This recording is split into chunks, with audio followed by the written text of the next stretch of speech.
everybody. Welcome to the HESN Football Podcast. I'm your host, Tyler McLaren, with another edition of this awesome HESN Football Podcast. We had a great championship weekend in Nakafa last weekend, and another great victory for the Ottawa Red Blacks. Carleton University with a great win. Championship game for the Ottawa Sooners in the I don't even know what the OFC, I guess the league is called. So another great weekend in Ottawa for football. Like I always tell you guys, this podcast is really about Ottawa football. That's why it's called the HESN Football Podcast. We transitioned from the Nakafa.tv podcast because football in Ottawa really is more than just Nakafa. Now, Nakafa is the foundation. It's been here for 60 years, 60-year anniversary this year. But really now we're so happy we got University, Sooners, we got Red Blacks, we got everything. So that's why we do this podcast every week, keep everyone up to date. Hope everyone's got their tickets for the game this weekend and the playoff tickets for the Ottawa Red Blacks game next weekend, or maybe not. Maybe it'll be a semifinal game. That would be actually better. But like we do every week, we'll get started with a little bit of a roundabout, a little bit of roundup about all the games outside Nakafa. We'll obviously dig deep into the championship games from last weekend, but we'll start as we always do with the Sooners and the Carleton Ravens. We're going to start with the Ottawa Sooners, and we're going to really the first thing I want to do is just congratulate the entire team for an extremely successful season again. They ended up losing in the championship game 21-11 to Windsor. I think Windsor was undefeated all year, but it was a huge contest for the Ottawa Sooners. They really, really wanted this one. I know they haven't been able to beat Windsor the last couple years, but that was a great showing for the Sooners. 21-11, really, that was a close game. I think the last time they played it was 44-9, if I'm not mistaken. So definitely a great showing for the Sooners, trying to show everyone that they're not here to just show up. They're actually there to compete. So that was a great showing. Coach Buck and all the guys doing a great job, as they always do, for the Ottawa Sooners. So I want to congratulate the Ottawa Sooners on an awesome season once again. I hope that we'll see some of the midget kids move up, and maybe even some of the top prospects in Ottawa get an opportunity to go and play under a great coach, and learn about playing at the next level, because the Ottawa Sooners is the next level for some of these kids. Not every kid is going to have the grades or the opportunity to go to university. Maybe some of the kids won't have the skills to go to university, but the Ottawa Sooners is the next level. So remember that this is a league that goes from 18 years old all the way to 24. Last year, Carter Wilson, one of the original HESN athletes, was the defensive MVP for the league, and he was only 18 years old. So I know that a lot of parents and people, when I tell them that as an 18-year-old or 19-year-old that maybe playing Sooners is a good option or a better option for your football development, they sort of talk about how, there's older kids. But at the end of the day, I think that's something that every kid who really wants to play at the next level and really wants to take their game to the next level, really look at the Sooners. It's a great league, and it's an opportunity to really test yourself and challenge yourself against some older kids. So if anyone that listens to the podcast wants more information or would like to talk to the head coach or anything, you guys can contact us, Jesse or myself, or you can reach out to the Sooners obviously directly. But if you don't feel as comfortable talking to them, you want to talk to us, just let us know and we'll introduce you guys. And next year, I know we've talked about this year on the podcast that we maybe wanted to do some more things with the Sooners, but we were so busy this year. We expanded into Pee Wee, and we did a lot more games than we were planning to do. But next year, I can guarantee you that we will be filming a lot of the Sooners games to try to help promote that great team and league for the kids between the ages of 18 to 24. So again, congratulations, John Buck there. Season's now over, so the off-season begins. So I know that they'll be starting to recruit. I guarantee they're already talking to kids right now. Now we're going to talk a little bit about the Carleton Ravens. We all should be proud of what the Carleton Ravens accomplished this year. They finished with a 5-3 regular season. They ended up having to play an away game against Queens. The team that beat them week 1. Really put their season after week 1, really got them on edge. And I think probably the best thing that could have happened to the Carleton Ravens was losing that week 1 game against the Queens Golden Gales. I think what that did is it made them get on their toes, really made them focus, really made them think about what the season meant to them, because they could have easily, after that loss, really, I don't want to say pack it in, but at least emotionally and mentally really check out a bit and not be as focused, because if they would have won that game, and maybe they could have been feeling a little bit better than they really were, and that could have been a really bad thing. Maybe they don't beat Toronto, maybe they don't win the Panda game. So at the end of the day, I think that lost week one really kept the Carleton Ravens focused. And it allowed them to defeat the Queens Golden Gales. I think the final score was 38-9, but they dominated. I watched that game on OUA.TV. It was a really great broadcast, actually. HD was nice. The announcer did a pretty good job, and it was nice to see that it was well done, and the HD was really crisp, and it was awesome to see because the Carleton Ravens just took it to Queens, and it was really great to see the Carleton Ravens take that next step, and they're in the OUA semifinals, and you can't ask for anything more. They will be playing Guelph this weekend in Guelph. Huge challenge, but I think it's a challenge that the Carleton Ravens are really excited to take on, and who knows what can happen, right? Last week, Laurier Golden Hawks beat McMaster Marauders. So I don't think anyone would have predicted that. So now we're going to have Laurier versus Western, Guelph versus Carleton, and McMaster's not in the fold. So it's really amazing what these young teams can do if they sort of get their whole group galvanized and working towards the same goal. I'm just really excited to see. I'm not going to lie to you guys. I do have a feeling I'm not sold on Guelph. Let's just start there. They're obviously a good team. They obviously got great support, and I love what they do there. But I'm really not sold on them as a football team. I don't think they have a lot of experience, and I think that really when you break it down, if you look at it, Carleton and Guelph, pretty much these group of guys have relatively the same amount of experience now. Guelph didn't have to play a playoff game so far this year. They've had a week off. I think a lot of times as young athletes, that can almost be a detriment to them because they almost become, I don't want to say lackadaisical, but your body in football, you don't want to sort of get out of the routine. And I think Carleton's been really building, and I think they got a lot of momentum and a lot of confidence from that win last week. So, I don't know if I'm going to go. I haven't decided yet. I'm sort of still ringing it through my mind whether or not I'm going to pick Carleton to win. But I definitely think it's going to be a close game. And I wouldn't be surprised if Carleton found a way to squeak it out. I think, again, weather will be a huge factor. And but at the end of the day, who really knows what's going to happen? But I'm really excited for the game.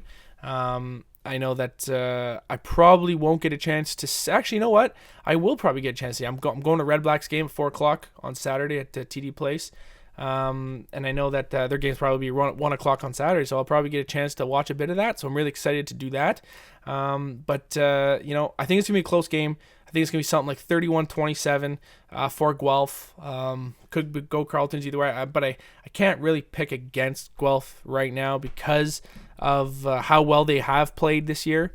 But at the end of the day, I think it's going to be a close game. I think Carleton will do a great job. I think that they'll hold it tight. And my prediction for that game is 31-27 for the Guelph Griffins over the Carleton Ravens. But trust me when I tell you this, I think Carleton's going to keep it close. And I wouldn't be surprised if they could pull out a huge upset and maybe get an opportunity to compete for a Yates Cup. But who knows about that? And good luck to the Carleton Ravens. And we'll see what happens on Saturday. Before we get into the NCAFA Championships, we're also going to talk about the Ottawa Red Blacks, who had a very, very ugly 12-6 win last week against the Hamilton Tiger Cats. But at the end of the day, it was a W. And with that win, they basically set up a position to control their own destiny. They have a game this weekend, 4 o'clock. Like I just told you guys, I'm taking the whole family. Really excited to take my son and daughter to their first Ottawa Red Blacks game. Weather looks great. Doesn't look like it's going to be raining. 30% chance, but that's just sort of going to be here nor there.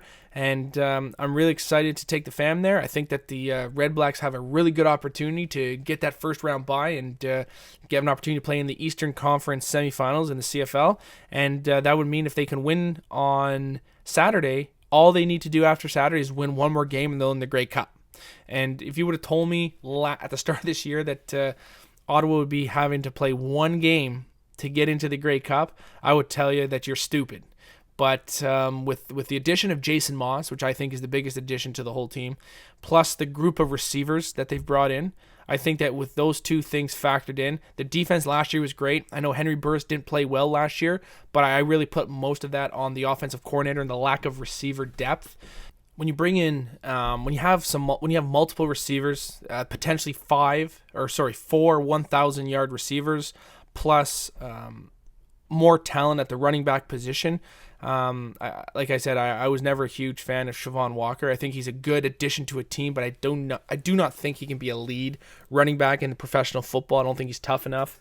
I don't think he's physical enough. I don't think he's big enough to handle the load, but I do think he'd be a great asset on a team to sort of get those, like I said, 8 to 10 touches a game, sort of coming in from like a slot receiver on the big power sweeps or the jet sweep type of stuff. I think he has potential to be a useful player there, but overall, I think that the receiver depth and the addition of Jason Moss, who was always one of my favorite quarterbacks in the CFL, always loved his energy, and I always felt he played football the right way. He played it aggressively.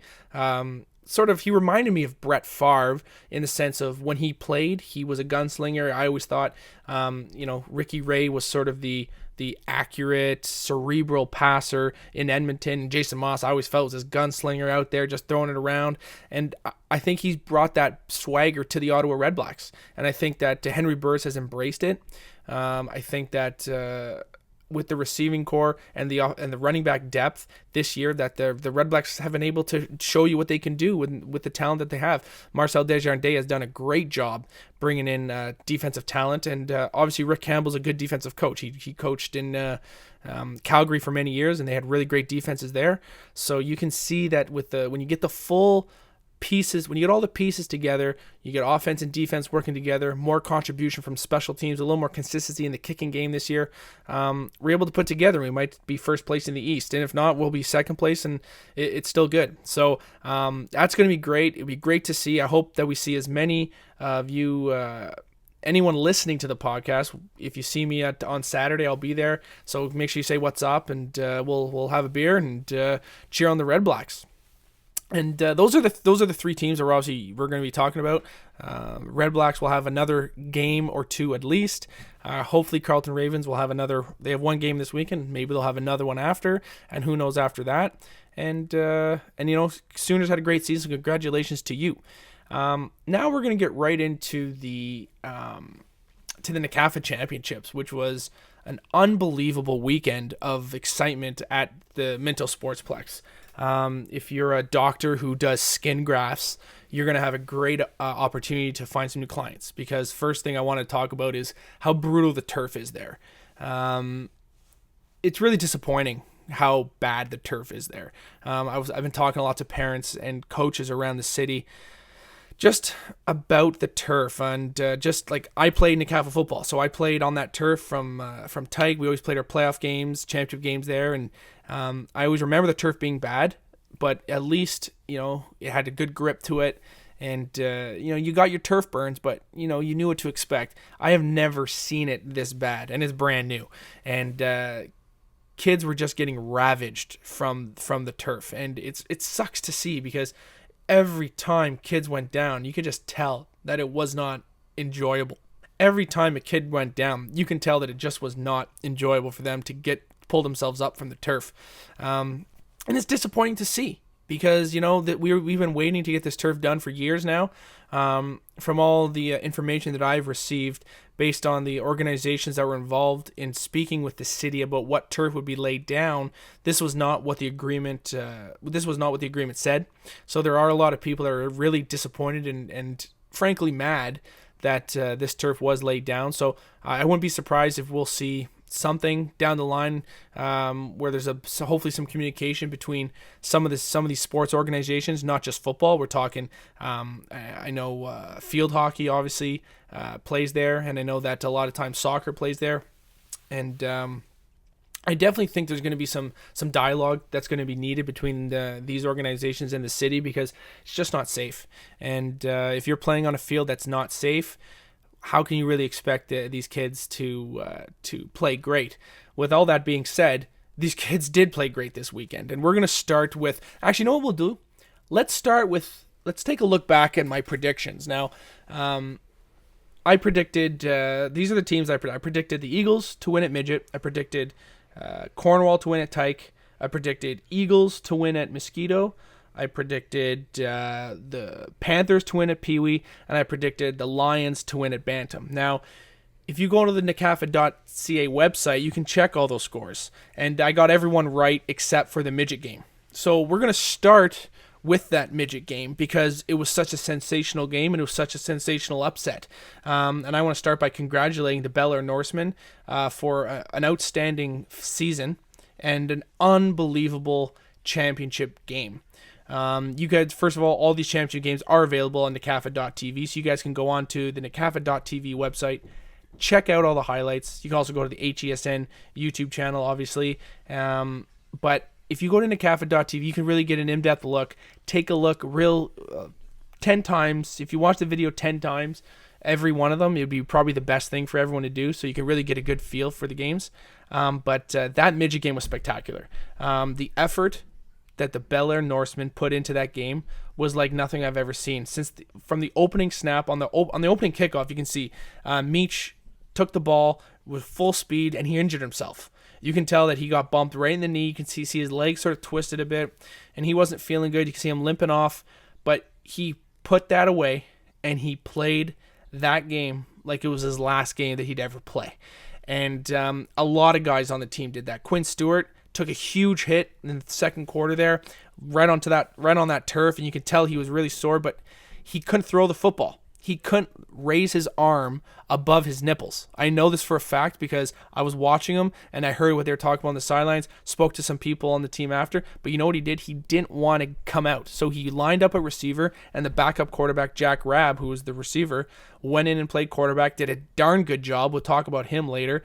And but Quinn Stewart didn't want to come out of the game, so he did what he could. He blocked, he acted as a decoy, and he was out there, and he was still contributing to the success of the team, and that's what we love to see. And that's why guys like Quinn, you just love those types of guys, right? They're great quarterbacks, and when he gets injured, he comes in, he still doesn't want to come out, so he plays receiver. So that was really good to see. Jack Rabb comes in.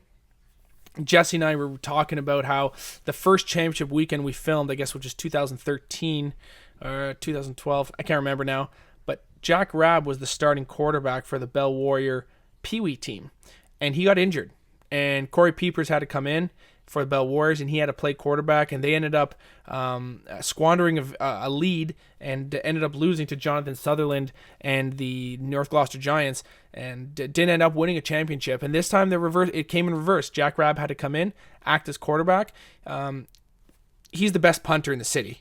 To anyone who's a university scout or looking for a punter, Sooners, I'm looking at you guys. This kid has the best leg I've ever seen in football. If he could really get some real practice, really start working with a punting guru or something, I think this kid has professional potential. I think that depending on, I know his grades are great. I know he has I believe he has his eyes set on Queens, but I believe that if he really harnessed his punting potential, this guy could be an NCAA punter. I've never seen the ball come off a foot with such explosiveness. He has the ability to place it pretty well. I know he's not really practicing it like his primary skill, but I think if he really did focus on doing it, I think he'd be able to do that extremely successfully. In that game, Jack Rabb made a whole bunch of big plays. Most of the attack by the Bel Air Norsemen was based around a very simple running game where they would punch you in the face and keep punching in the face until your face wasn't a face anymore. It was just like the old good old-fashioned meat grinder, and it worked. And the Eagles really didn't know what hit them. They just kept getting pounded and pounded and pounded, and the Norsemen really weren't dominating the yardage or anything. But I'll tell you, at the end of the game, you could tell that both teams were putting it all on the line. There were some moments where Jack Rabb had to make some throws, and he obviously hit one of my boys, Tyler. I don't know his last name, but number 85, Tyler. Shout out to you again.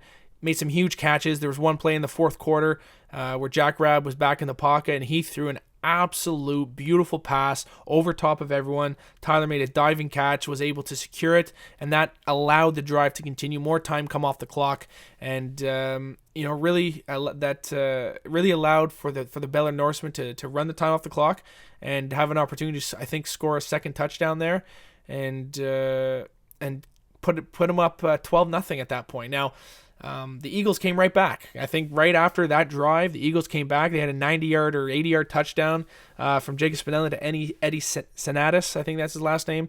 But it was a beautiful play, but unfortunately it was too little too late, and the Baylor Norsemen won the game. And I think everyone was shocked. I know a lot of kids and a lot of coaches told me that during practice that week, they were playing the podcast from last week to show that they weren't getting the respect that they thought they deserved. And nothing makes me happier that people are actually listening and they take my opinions that they matter. That makes me feel good, and I mean that if you guys think that what I say matters, that's why I keep doing these podcasts. So that's really great to hear. But I was really proud of the Norsemen, and I really didn't think they had a chance. I think they played 10 times. I do think the Eagles would win the next 9. But at the end of the day, when it mattered, the Norsemen won. And I want to say congratulations to that organization and to all those kids. They earned it. And you guys want to always become a member of HESN, make sure you guys register. And we'll hope to see you guys playing somewhere next year. Now on to the Sunday games. We'll just do them in order. Just makes it easier for me so I don't get lost. We'll start with the tight game. That was Cornwall's first ever NCAFA championship. So I want to say congratulations to Kirby Kaplan and the whole Cornwall Wildcats organization for capturing their first A-Cup title. Really means a lot. I know for a fact what that feels like from being a team that sort of was on the receiving end of butt whoopings consistently to actually successfully winning an A-Cup. My first year, we were 0-8.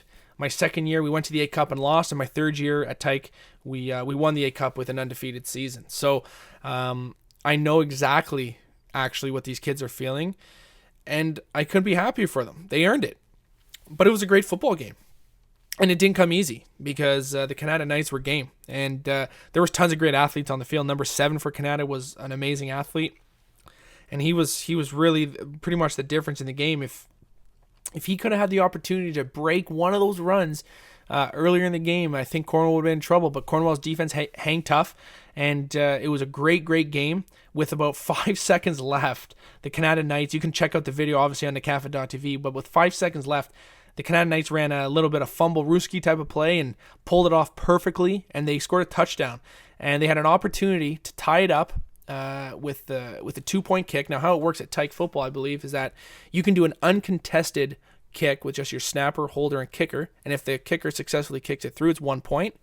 But you can do a contested kick, which is 2 points, which means that the entire defense and the entire offense are together, and you got to block and do it all like a normal extra point, and that's worth 2. So they needed that extra 2 points to get the tie before but on the last play of the game.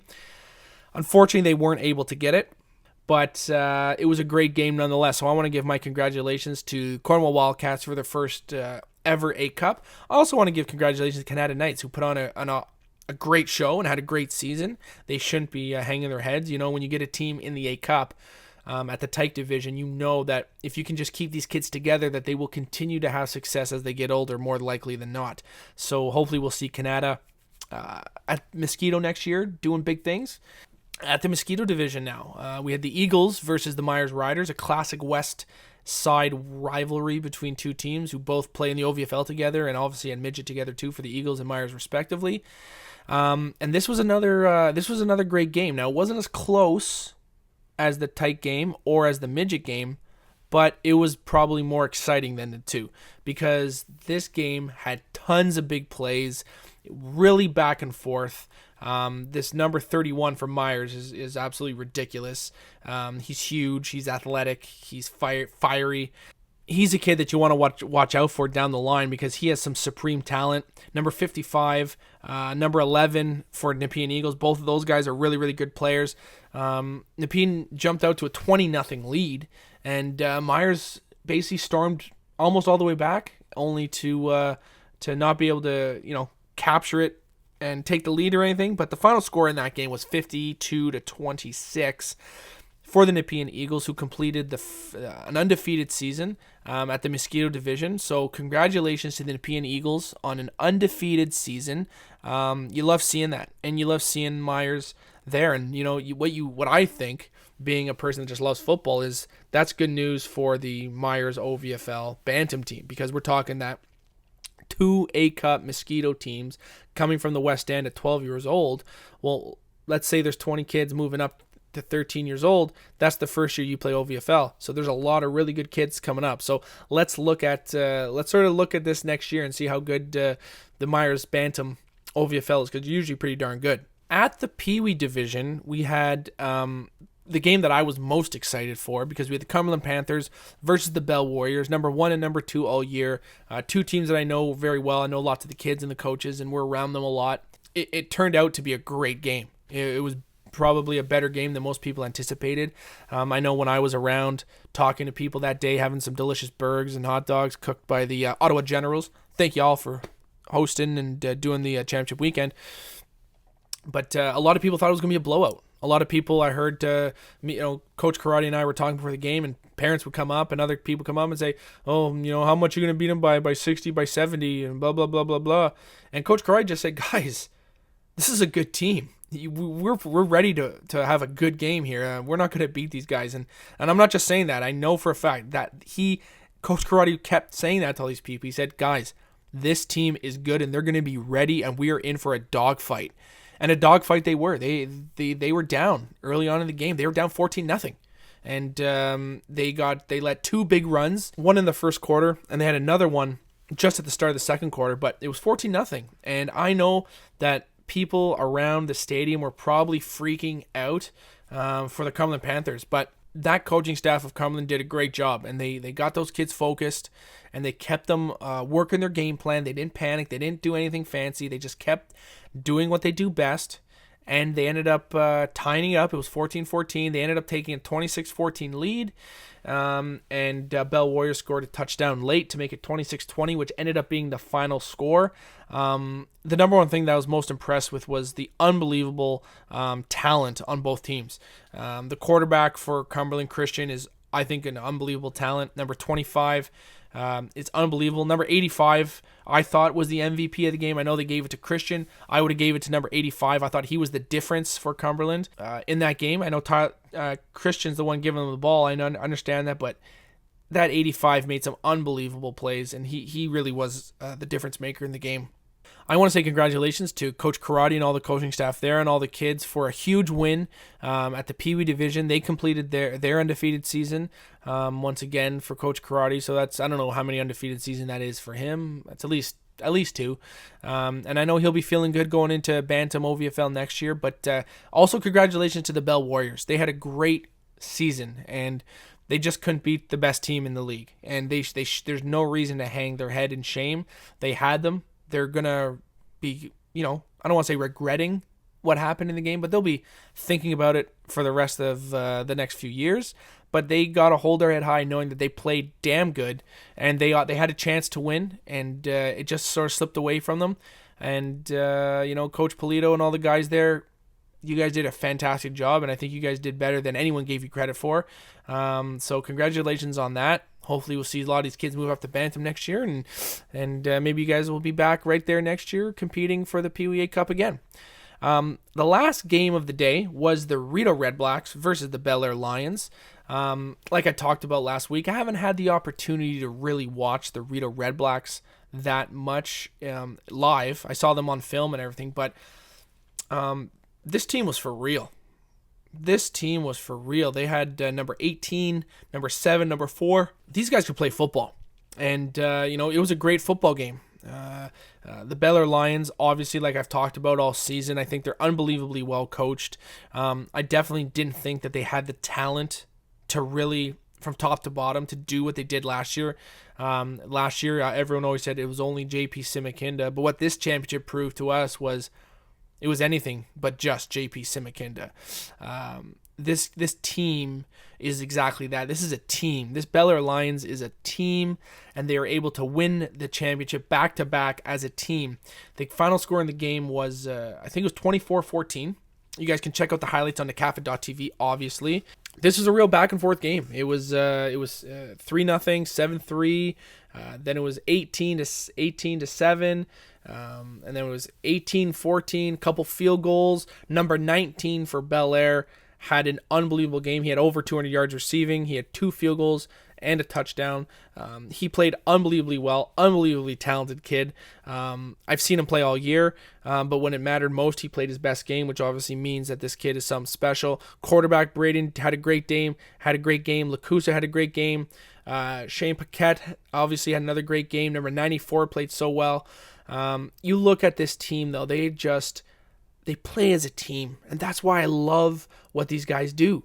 And it was a fantastic weekend of football. The Bel Air Lions repeated as Bantam champions. The Rito Red Blacks gave them every single piece of energy and of everything that they had inside of them. It just wasn't enough, though. They when you have a scheme, a rushing attack that's really based upon size and ball control, you need to have the ball. You need to score touchdowns. And unfortunately, when you watch the highlights and you watch the film of that game, where the Red Blacks really, their downfall was their lack of big playability when it mattered. They did get a big play. Number 18 had a huge run down the sidelines. That was their play all in the day. But that's why if you don't rely on the big play and you get it, you sort of hurt yourself, because what that did is that sort of gave that time right to Bel Air to do their thing, march down the field and score more points. The Rito Red Blacks, really what they want to do in a perfect world, because how their team is built on their size and the way they run their offense, they want to control the ball, they want to run the ball, and they want to score touchdowns. And unfortunately, there was too many 3-and-outs, or 2-and-outs, I guess, and there was a couple turnovers which were costly, and a huge turnover there in the end zone. Number 26, I believe, for Bel Air, made a huge interception, jumped a slant route, grabbed it, didn't get it out of the end zone or anything, but he made that interception to stop that drive. Big plays all over the place. So congratulations to the Bel Air Lions on capturing their second straight Bantam A-Cup title. Huge accomplishment. And also congratulations to the Rito Red Blacks. They had a great season. They were the second seed in the playoffs. They were 7-1. Their only loss was, I believe, to the West Carleton Wolverines.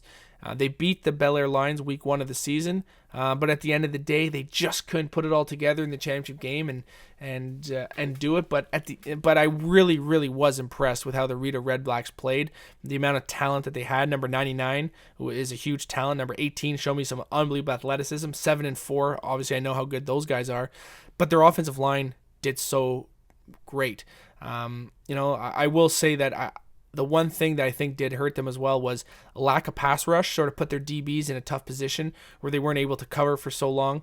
But, I'm going to give the benefit of the doubt to the Bel Air Lions by, being aggressive with the football and not just trying to run it into a brick wall, spreading it out and letting their playmakers make some plays. So, at the end of the day, we talked about it. We had 8 different teams represented. We had 8 different franchises represented in the 5 championship games. Bel Air and Eagles being represented twice. But when you see 8 different franchises represented at the A-Cup championship weekend, that just shows how great a job that we're all doing. And, it was another spectacular weekend of football in our nation's capital. And we're not over. We got All-Star this weekend. Carleton's playing. Red Blacks are playing. We're going to run this podcast until football stops, and even when football stops, we'll keep running it because there's going to be lots of good stuff still happening this offseason. For those who have not heard, the HESN event, the second event that we were going to be holding on Saturday between 12 and 4, has been rescheduled again. This is the second time we've had to reschedule it. We had a lot of feedback from some parents saying that they were going to. We had a lot of feedback from some parents saying that they're going to be going to the Red Blacks game, and they're wondering if we could either do it earlier or postpone it. And with the fact that Jesse and I both were able to get some tickets for the Red Blacks game, and most of the parents that we had confirmed coming in told us that they would like it if we could do it another day, we decided to do it another day. We got All-Stars coming up. Jesse's coaching at the All-Stars, so we thought it was the best decision. So if anyone hasn't seen all the social media posts or the blog posts on the HESN.co, or you haven't listened to this yet, make sure you guys just confirm with Jesse and I that you're not going to be there, because we don't want anyone showing up when no one's there. Probably some people will, and we want to apologize for that, and we'll make it up to those who do show up. But we will be holding that event very shortly, and it'll be coming up before November's over. And remember, anyone looking to do some off-season training, All-Stars this weekend, Sunday. There will be 3 games. Nepean Sportsplex, 11 a.m. is Pee Wee, 1 p.m. is Bantam, and 4 p.m. is Midget.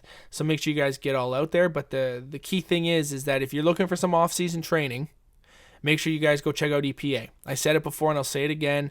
These guys are the best. They're looking to help young men become men, and they're looking to transform them physically. They're looking to transform them emotionally, and they're looking to make sure that they're going to become better people at the end of it. So if you guys have any questions about what EPA is doing, you can reach out to us through Facebook, Twitter at HESN, myself, Jesse, Tyler, on our any social media things, emails. You can call us. You can come up to us at the games. Check out our address when we're working at the office. You can come on in with your folks, and we can talk it out. But at the end of the day, we just want to make sure kids are getting the best advice, and we think that guys like Pat and Donnie are the ones you really want to be listening to, because they're going to tell you sometimes what you need to hear, not what you want to hear.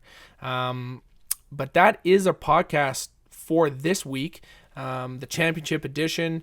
Great action again this weekend in Nakafa, and we really feel that it was probably one of the best championship weekends that I've filmed from top to bottom, in the sense of the entertainment value of the games. And you guys can obviously check those out in nakafa.tv or on the HESN YouTube channel. We appreciate any and all feedback, positive or negative. All we want to do is make sure this is a fantastic product. So anyone has anything, you can always email us, talk to us on social media. I want to thank everyone for tuning in to the HESN Football Podcast, and we'll talk to you guys next week. Peace.